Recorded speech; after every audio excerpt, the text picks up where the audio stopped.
नमस्कार साथियों, आप सभी का फिर से स्वागत है वंडरफुल सेशन में। आज अपन जैसे डील करने वाले हैं जो आपने प्रीवियस लेक्चर में पढ़ा था, किसके बारे में? सीपीआर के बारे में।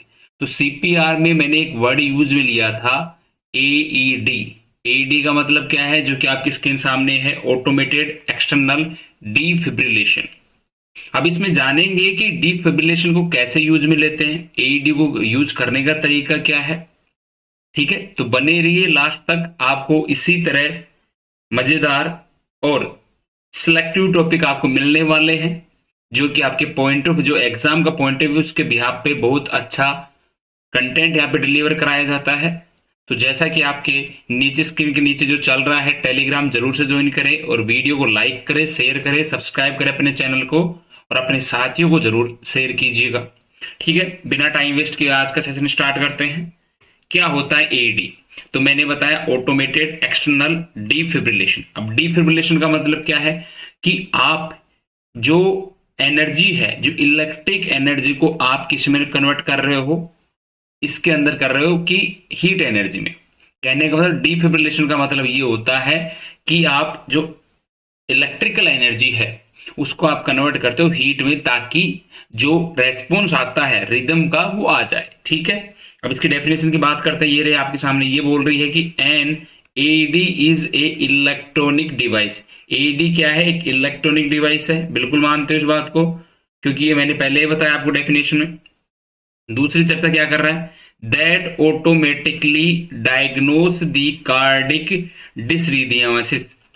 ये क्या करता है? जो कार्डिक डिसरीदियामासिस है उसको क्या करता है? ऑटोमेटिकली डायग्नोस कर लेता है। ठीक है, as like pulseless ventricular and tachycardia and ventricular fibrillation. कहने का मतलब जैसे कि डिसरिदमिया को ये ऑटोमेटिकली क्या कर लेता है? डायग्नोस कर लेता है, पहचान लेता है। और जो पल्स है वो लेस वेंट्रिकुलर है, वेंट्रिकुला है, और इसमें ट्रैकीकार्डिया देखने को मिलता है, मतलब कि हार्ट रेट ज्यादा। एंड वेंट्रिकुलर क्या करता है? फिब्रिलेशन करता है।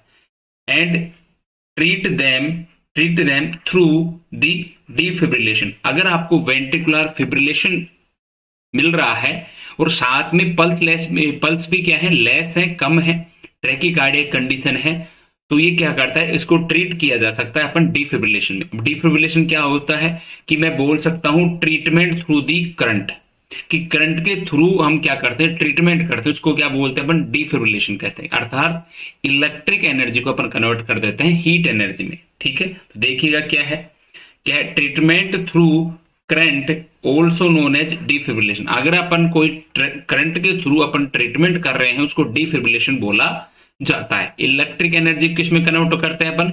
हीट एनर्जी में कन्वर्ट करते हैं। अब मैं बात करने वाला हूं कि जो आपका एडी है, ऑटोमेटिक एक्सटर्नल डिफिब्रिलेशन है, एक्सटर्नल डिफिब्रिलेशन है, उसको कैसे यूज करते हैं। तो उनकी कुछ स्टेप्स होती हैं। स्टेप्स किसके अकॉर्डिंग बात करेंगे? ए एच ए के अकॉर्डिंग बात करेंगे। जैसे कि ए एच का मतलब होता है अमेरिकन हार्ट एसोसिएशन के थ्रू जो 9 स्टेप बताई गई है उनके साथ अपन डील करने वाले। चलिए वन बाय वन देखते हैं। फर्स्ट बोल रहा है कि एडी यूज कहां करते हैं। स्टेप से पहले ये देख लेते हैं यूज कहां करते हैं। ठीक है, पल्स लेस वेंट्रिकुलर ट्रैकीकार्डिया। अगर आपको पल्स लेस वेंट्रिकुलर ट्रैकीकार्डिया है उसमें यूज कर लेते हैं, और वेंट्रिकुलर फिब्रिलेशन में यूज करते हैं। अभी मैंने आपको बताया। अब देखिए स्टेप से आप आते हैं, तो ये क्या है? यूनिवर्सल स्टेप फॉर ऑपरेशन या ऑपरेटिंग ऑन एडी। ऑपरेटिंग कर रहे हैं। ठीक है, किस प्रकार से अपन यूनिवर्सल स्टेप्स को अपन ऑपरेटिंग करते हैं उनके बारे में बात करते हैं according to AHA, American Heart Association. बात कर ले फर्स्ट कि ओपन द कैरिंग केस। जो डिफिब्रिलेशन वाला होता है, एडी होता है, वो एक बॉक्स में आता है। उसको क्या करना है? तो ओपन करना होता है। और क्या करना था? Power on the AED. Power क्या करना होता है? ऑन करना होता है सबसे पहले। देन आफ्टर ये क्या बोल रहा है? Attach pads to the victim's barrier chest. ये बोल रहा है जो पैड्स आते हैं, उसमें 2 पैड आते हैं, आप देखना, उसमें 2 पैड आते हैं। उसको विक्टिम होता है, उसके बैरियर चेस्ट का मतलब होता है कुछ भी ना होना, उस पर बिल्कुल नीट एंड क्लीन, कुछ भी नहीं होने का। जैसे कि पेस मेकर भी ना हो, ठीक है, हेयरी चेस्ट भी ना हो, ठीक है, कोई पानी वानी आइस वगैरह कुछ नहीं होना चाहिए, बिल्कुल क्लीन होना चाहिए। ठीक है, उसको बोलते हैं बैरियर चेस्ट। बेयर चेस्ट के बाद क्या है, चूज अडल्ट पैड्स। क्या है, अगर आप अडल्ट में दे रहे हो तो उसको अडल्ट जो पैड आते हैं वो यूज करने, लड़कों मतलब बच्चों वाले नहीं करने, note use child pads. Clear है, दो स्टेप क्लियर हो गई। क्या क्या बात की कि आपको सबसे पहले क्या करना है, कैरिंग केस को ओपन करना है, फिर पावर ऑन करना है एडी का। क्लियर है, फिर क्या करना है, आपको अटैच पैड करने हैं जो आपका विक्टिम है, पेशेंट है, ठीक है, और बेरी चेस्ट है। बेरी चेस्ट का मतलब क्लीन होना। चूज अडल्ट पैड और नोट चाइल्ड। देखिएगा, मैं आपको एक बात बताना भूल गया, क्या बताना था, जो एक्सटर्नल वर्ड यूज में लिया गया है। एक्सटर्नल का मतलब ये है कि आप जो ऑटोमेटेड डिफिब्रिलेशन यूज में ले रहे हो तो वो जरूरी नहीं है आप हॉस्पिटल में ही लो, आप जहां पे जैसे कि कोई गवर्नमेंट बड़ा पार्क है, कोई सिटी प्लेस है, वहां पे भी आजकल अवेलेबल है, इसलिए इसका नाम पड़ा है ऑटोमेटेड एक्सटर्नल डिफिब्रिलेशन। ये ध्यान में रखना है ना। आगे बात कर लेते हैं थर्ड स्टेप। थर्ड स्टेप क्या है, attach to AED connecting cables to the AED device. Some AED cables are already pre connected to the device. ये कहने का मतलब क्या है कि जो आपका एडी है उसकी जो केबल्स आती है, कनेक्शन करते हैं इलेक्ट्रिकली वो, क्योंकि वो डिवाइस इलेक्ट्रॉनिक ऑपरेट होता है, बिजली से ऑपरेट होता है, करंट से, ठीक है। तो उसको आपको क्या करना होगा, केबल को कनेक्ट करना होगा। अगर ऐसा किया, अगर काफी ऐसे एडी के इंस्ट्रूमेंट आते हैं जो ऑलरेडी पहले से कनेक्टेड होते हैं। क्लियर है, थर्ड पॉइंट क्लियर है। देन आफ्टर क्या है, clear the victim and allow the AED to analyse rhythm. कि आप विक्टिम को क्लियर करो, क्लियर का इन द सेंस ये कि बैरल चेस्ट बना दो, ठीक है, बिल्कुल नीट एंड क्लीन, जो उसको रिक्वायरमेंट नहीं, पानी वानी होना चाहिए, कोई पेस मेकर नहीं होना चाहिए, और आप अलाउ करो एईडी को जो एनालाइज करेगा, जो रिदम है हार्ट वगैरह का, उसका रिदम को क्या करना है, एनालाइज करना है, ऑब्जर्व करता है एक प्रकार से, ठीक है। आगे बात करते हैं, फिफ्थ स्टेप क्या है, the AED will be tell you if shock is needed. कहने का तात्पर्य ये क्या है, मैंने क्या बोला था डेफिनेशन में कि ये अपने आप डायग्नोस करता है, ठीक है। अगर किसी क्लाइंट को रिक्वायरमेंट होगा शोक का तो आपको जो एईडी है आपका डिवाइस वो आपको ऑलरेडी क्या करेगा, इंडिकेट करेगा। अगर नीडेड होगा तो बोलेगा कि टेल करेगा, आपको बताएगा शोक की रिक्वायरमेंट है, ठीक है। देन 6 पॉइंट क्या है उसको देखते हैं। ये क्या बोल रहा है, clear the victim if advise शोक। कहने का मतलब कि क्लियर करना है विक्टिम को, अगर एडवाइज किया है मशीन ने, जो एईडी ने एडवाइज किया है शोक को, तो आपको क्लियर करना है कि हाँ इसको क्या देना है, शोक देना है। तो इसको अगर मैं बोलूं इफ एडवाइज शोक को दूसरा नाम से बोला जाता है शोकेबल रिदम। क्या बोला जाता है, शोकेबल रिदम के नाम से जाना जाता है, ठीक है। प्रेस द शोक बटन। क्या करना है, आपको शोक बटन को प्रेस करना है जो कि आपके डिवाइस पे आता है। इफ ए शोक इज एडवाइज, तो आपको क्या करना है कि शोक देने से पहले आपको शोक के बटन को क्या करना है, प्रेस करना होगा, अगर एईडी ने क्या एडवाइज किया है, ठीक है, अगर जरूरत है तो, ठीक है। ये एक ऐसा डिवाइस है जो ऑटोमेटिक आपको बताता है रिक्वायरमेंट है या नहीं है, ठीक है। आगे बात करते हैं, इफ नो शोक इज नीडेड, अगर कोई जरूरत नहीं है शोक की, फिर क्या बोल रहा है, आफ्टर एनी शोक deliver immediately resume CPR starting with the chest compression. देखिएगा, मैंने आपको बोला था, क्या बोला था सीपीआर में, मैंने जब पढ़ाया था कि भाई अगर आप किसी भी क्लाइंट को सीपीआर दे रहे हो तो आपको 2-3 बातें ध्यान में रखनी होंगी। एक बताया था मैंने एबीसी। एबीसी का मतलब एयरवे, ब्रीथिंग और क्या है, सर्कुलेशन। अगर पल्स रेट प्रेजेंट है तो ये देंगे सीक्वेंस। सी के बाद किसके लिए बताया था मैंने आपको, सी ए बी मतलब कि कैब, कंप्रेशन, एयरवे, ब्रीथिंग। ये कह रहा है कि 8 पॉइंट जो आपका है, अगर नीड है तो मत दो, अगर नीड नहीं है कोई शोक की तो आपको क्या करना होगा कि इमीडिएटली आपको सीपीआर को क्या करना होगा, जो रोका था आपने वो आपको स्टार्ट करना होता है चेस्ट कंप्रेशन से। क्लियर है। और अगर नीडेड भी नहीं है, आपने शोक भी दिया है, मान लीजिए शोक दिया है तो भी आपको सीपीआर को स्टार्ट करना है बिना टाइम वेस्ट किए हुए। और अगर शोक नीडेड नहीं है तो भी आपको कंटिन्यू क्या करना होगा, सीपीआर देना होगा, ठीक है। सीपीआर के बारे में मैंने डिटेल में 2 लेक्चर दिए हैं, वो जाके देख लेना, बाकी मैं डिस्क्रिप्शन में लिंक डाल दूंगा, ठीक है। देन आफ्टर आगे क्या है, आफ्टर अबाउट 5 साइकिल और 2 मिनट्स। कहने का मतलब मैंने क्या बोला था, 30:2 एक साइकिल कंप्लीट होती है। या तो आप ऐसे बोल सकते हो 2 मिनट तक सीपीआर देना है, अगर आप 2 मिनट की तक सीपीआर दोगे 5 साइकिल कंप्लीट हो जाएंगे 30 के हिसाब से। अगर 30 के हिसाब से 5 साइकिल बोल रहे हो आप, तो मतलब 30:2 के हिसाब से आपको क्या देना होगा, सीपीआर देना होगा। The AED will be promote you be repeat step 4 to 8, कहने का मतलब आपको स्टेप रिपीट करना होगा, प्रमोट करना होगा। ये हमने सर्टेन कितनी है, 9 स्टेप पढ़े। क्या क्या पढ़ी है भैया, शुरू में ओपन करना होता है, बेयर चेस्ट बनाना होगा आपको, विक्टिम का अटैच करना होगा। दूसरी बात मैंने बोली केबल कनेक्शन करना होगा, अगर केबल कनेक्शन करना ऑलरेडी है तो नहीं करो, कोई दिक्कत नहीं। फिर क्या है, आपको क्लियर करना होगा विक्टिम को, ताकि जो नीडेड है, कहने का मतलब विक्टिम को अलाउ करेंगे या फिर मशीन को अलाउ करेंगे कि जो एईडी मशीन है, अपन डिवाइस है, वो अपने आप ऑटोमेटिकली ये क्या करने वाली है, आपकी जो रिदम है उसको एनालाइज करने वाली है। देन आफ्टर मैंने बताया था कि अगर एईडी नीडेड होगी तो मशीन आपको अलर्ट देगी। अगर फिर मैंने 6 बताया था, अगर एडवाइस किया है तो आपको क्या करना होगा, क्लियर करना होगा। ये सारी बातें मैंने आपको बताई।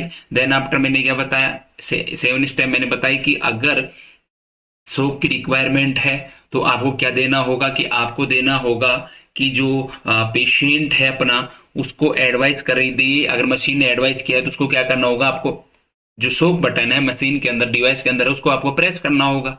फिर 8 पॉइंट मैंने आपको चर्चा की कि अगर नीडेड है तो भी आपको रिज्यूम सीपीआर कंटिन्यू करना है, अगर नीडेड नहीं है शोक तो भी आपको सीपीआर देना है, कंटिन्यू कंप्रेस करना है। एबीसी और कैप के बारे में मैंने प्रीवियस लेक्चर में बता दिया, जो कि ऑलरेडी मैंने आपको बताया अभी। और फिर लास्ट क्या है कि आपको क्या करनी है, 5 साइकिल क्या करनी है, स्टार्ट करनी है, 2 मिनट तक सीपीआर देना है। देन कहने का मतलब मैंने 5 साइकिल कंप्लीट की। अगर आपको लगा मशीन ने बोला है कि नीडेड है तो आप क्या करोगे, सीपीआर की क्या, सॉरी एडी के क्या देने वाले हो, मतलब कि हीट इलेक्ट्रिक शॉक अपन जिसको बोल रहे हैं, हीट में कन्वर्ट कर लेते हैं, उसका शॉक देना होता है, एडी का यूज में लेना होता है। वो डिपेंड करता है मशीन क्या बोल रही है, ठीक है। आगे बात कर लेते हैं, कुछ ऐसे स्पेशल कंडीशंस होते हैं जिनके अंदर अपन सीपीआर देने से पहले अपन को उनको क्लियर करना होता है। जो मैंने बैरल चेस्ट के बारे में बात की थी, तो उसमें नहीं तो कोई पानी वानी ऐसा बोल रहा था मैंने, कोई हेयर भी नहीं होना चाहिए, कोई मान लीजिएगा आर्टिफिशियल कोई पेस मेकर लगा हुआ है वो भी नहीं होना चाहिए, या फिर कोई कहता है हेयरी चेस्ट, कोई बाल वगैरह नहीं होने चाहिए। अगर मान लीजिएगा हेयरी चेस्ट है क्लाइंट का और आपको नहीं पता कि सीपीआर की कंडीशन भी आ सकती है, तो जो आपके पास पैड्स होते हैं तो 2 पेयर में होते हैं, कितने पेयर में, 2 पेयर में होते हैं। अगर आपके पास 4 है तो आप एक बार ही लगा के उन्हें हेयर रिमूव हो जाएंगे, देन आफ्टर आप कंटिन्यू कर सकते हो। क्या बोल रहे हैं, वाटर एंड आइस भी नहीं होनी चाहिए, क्योंकि ये इलेक्ट्रिक की प्रॉब्लम है, कहने का मतलब करंट आ सकता है, तो ये वाटर आइस भी नहीं होनी चाहिए। देन आफ्टर बोला आर्टिफिशियल पेस मेकर, अगर है तो आपको क्या करना होगा, do not directly apply on pacemaker. कहने का मतलब ये बोल सकते हैं कि मान लीजिए कोई क्लाइंट की पेस मेकर लगा हुआ है, तो आप या तो उनसे अटके लगा दो, मतलब साइड में, उसकी जगह नहीं लगाना, उसके ऊपर डायरेक्ट अप्लाई नहीं करना, या फिर उनको रिमूव कर दो। 2 कंडीशंस होती है। देन बोल रहे हैं ट्रांसडर्मल पेचेस, कहने का मतलब ट्रांसडर्मल पेचेस अगर कोई लगे हुए हैं उनको भी आपको क्या करना होगा, रिमूव करना होगा। ये 4-5 कंडीशन है जिनका आपको ध्यान में रखना होगा एडी को यूज में करते हुए। बात करते हैं टाइप्स की, तो टाइप्स की बात करें 2 आते हैं, एक आता है मोनोफेजिक और एक होता है बायफेजिक। मोनोफेजिक का मतलब सिंगल, बाई का मतलब आपका क्या है, डबल, ठीक है। आगे बात करते हैं मोनोफेजिक। मोनोफेजिक में क्या है, ये फिक्स करंट डिलीवर, इसमें क्या है, मोनोफेजिक में फिक्स अमाउंट होता है करंट का, कितना, 360 जूल। जूल क्या है, इसकी यूनिट है, इसमें कोई कम बत्ती नहीं कर सकते, ठीक है। और अगर बोले कि लेस पॉपुलर का मतलब क्या है, कि मोनोफेजिक कम से कम, मतलब कोई पॉपुलरिटी नहीं है, यूज कम में लिया जाता है, ठीक है, इसलिए लेस पॉपुलर बोला है। फिक्स करंट रहता है, कितना रहता है, 360 जूल रहता है, 360 जूल रहता है, क्लियर है। देना आफ्टर बाईफेजिक की बात कर ले। बाईफेजिक क्या है, डिलीवर करते हैं इसमें जो 120 से लेकर 200 जूल, मतलब कि कम बत्ती कर सकते हैं अपन, उसमें तो फिक्स था 360, इसमें क्या है, फिक्स नहीं है, आप कम बत्ती रिक्वायरमेंट के हिसाब से कर सकते हो। और ये ज्यादा का, ये मोस्ट पॉपुलर है, क्या है, ये मोस्ट पॉपुलर है। इतनी बात क्लियर, तो टाइप्स क्लियर हो गए, मोनोफेजिक बाईफेजिक। मोनोफेजिक में 360 जूल देते हैं, फिक्स करंट होता है। बाईफेजिक में 120 से लेकर 200 की रेंज में जो अपन क्या देते हैं, डिलीवर करते हैं। अब इसके बाद में बात करते हैं कि पैड होती है ना, जो पैड होती है उसको कैसे प्लेसमेंट करते हैं। तो आपको बता दूं, ये सारी चीजें जो साइज वगैरह डिसाइड करना, ये सारा अकॉर्डिंग टू एज चलता है। चलिएगा बात करते हैं, जैसे कि पैड प्लेसमेंट की बात करें तो अकॉर्डिंग टू एज मैंने अभी बताया। और दूसरी चीज क्या है, size select according to age of client. जो साइज डिसाइड की जाएगी पैड्स की, वो कैसे डिसाइड किया जाएगी, जो अपने क्लाइंट है उसके अकॉर्डिंग अपन एज सेलेक्ट करते हैं, क्लियर है। ये मैंने क्या है, आपका चेस्ट बनाया है सामने, ठीक है, ये मैंने बीच में स्टर्नम बना दी है, क्या है, स्टर्नम बना दी है। जो आपको ये रेड लाइन दिख रही है ये क्या है, ये जो रेड लाइन दिख रही है ये निप्पल की लाइन है ना, जो निप्पल आती है उसकी लाइन है। तो एक जो पैड होगा वो आपके लेफ्ट साइड में, वो लेफ्ट साइड में फोर्थ इंटरकोस्ट मसल है, मतलब कि निप्पल लेवल के नीचे रखना होगा। और एक होगा जो थर्ड इंटरकोस्ट मसल्स है राइट साइड में, वहां पे प्लेस करना होगा, मतलब कि यू प्लेस करते हैं, ठीक है। इस तरह से आपको पैड को प्लेसमेंट करना होगा। इतनी बात क्लियर है। एक तो अबोव द निप्पल, एक बिलो द निप्पल। अबोव वाला थर्ड इंटरकोर्स मसल्स पे राइट साइड में, और जो नीचे लगा रहे हैं बिलो वाला वो फोर्थ इंटरकोर्स मसल्स में लगाते हैं। जैसे कि मैंने आपको डिलीवर किया है, आगे भी देखिएगा। Right above the nipple, right कहां लगाएंगे, अबोव द निप्पल लगाएंगे। देन लेफ्ट कहां लगाएंगे, बिलो द निप्पल, ठीक है। इन्फेंट एंड चाइल्ड की बात करें तो देखिएगा एज ग्रुप क्या होता है, अपन मानते हैं कि भाई 8 साल से कम या 8 साल वाले को अपन चाइल्ड तक इंक्लूड करते हैं, ठीक है। बात करें या तो वे एज देखते हैं, साथ में क्या है वेट भी देखना होता है। अगर किसी क्लाइंट का मान लीजिए कोई 13 साल का है, वैसे तो मैंने क्या बताया था चाइल्ड प्यूबर्टी तक भी देख सकते हैं। अगर किसी की 25 kg मतलब कि 25 किलो का अगर कोई क्लाइंट है तो उसको भी अपन इन्फेंट और चाइल्ड के अंदर इंक्लूड करेंगे। देन अगर मैं बात करूं 55 पाउंड से नीचे किसी का वेट है तो उसको भी अपन किस में कन्वर्ट करेंगे, मतलब किस में मानेंगे, आपकी इन्फेंट और चाइल्ड में। अब बात करते हैं चाइल्ड का, और जो इन्फेंट है उसके अंदर जो पैड का प्लेसमेंट होता है वो किस तरह से करते हैं, ठीक है, उसकी बात करते हैं। देखिएगा पैड प्लेसमेंट क्या है, एंटियर पोस्टियर दोनों साइड में रखते हैं। जैसे एंटियर की बात करें तो बिलो दी निप्पल, एक पैड कहां लगाओगे, बिलो दी निप्पल। और पोस्टियर वाला क्या है, बिटवीन शोल्डर ब्लेड्स, जो शोल्डर ब्लेड्स होते हैं उसके नीचे लगाएंगे। तो क्या डिफरेंस हुआ, वहां पे तो अबव द निप्पल और बिलो द निप्पल था, लेकिन बच्चों में और इन्फेंट में क्या है, निप्पल्स के बिटवीन बीच के अंदर और आपके शोल्डर के ब्लेड्स के बीच के अंदर। ये बात थी, छोटा सा टॉपिक था एडी। आई होप आपको क्लियर हुआ होगा। हमने इसके एडी की डेफिनेशन जान ली कि भाई ऑटोमेटिक डायग्नोस करता है आपके पल्स लेस को, ठीक है। और बात करें ट्रैकिकार्डिया वगैरह ये सबको क्या करता है, ऑटोमेटिक डायग्नोस करता है। दूसरी बात करें, हमने स्टेप्स की बात की, कहाँ कहाँ यूज करते हैं वो हमने बात की, स्टेप में 1 बाय 1 पढ़ा, कैसे ओपन करते हैं, किस प्रकार से केबल कनेक्ट करते हैं, अगर नीडेड है तो ऑटोमेटिक मशीन एनालाइज करेगी रिदम को, ये हमने जाना। टाइप्स की बात की तो हमने क्या जाना कि टाइप, सॉरी उससे पहले अपन ने जाना कि स्पेसिफिक कंडीशन, भाई एयरी नहीं होना चाहिए, बेयर चेस्ट होना चाहिए, एयरली चेस्ट नहीं होना चाहिए, और मैं बोलूँ वाटर वगैरह आइस वगैरह नहीं होनी चाहिए, कोई पेस मेकर नहीं होना चाहिए, सारी बातें हमने की।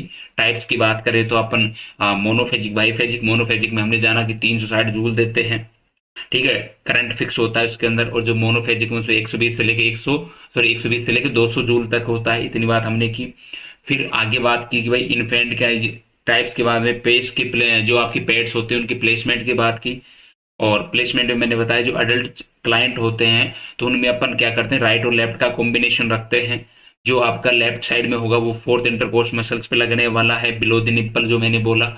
और जो आपका लेफ्ट राइट साइड में है वो आपके थर्ड इंटरकोर्स पे लगने वाला है, और वो अबोव दी निप्पल बोलते हैं। क्लियर है। फिर मैंने क्या बोला आगे कि पैड प्लेसमेंट करते हैं। चाइल्ड बच्चे की बात करें तो अगर बच्चा 8 साल का है या उसका वेट 25 किलो से कम है या 55 पाउंड से कम, उसको चाइल्ड में इंक्लूड करेंगे।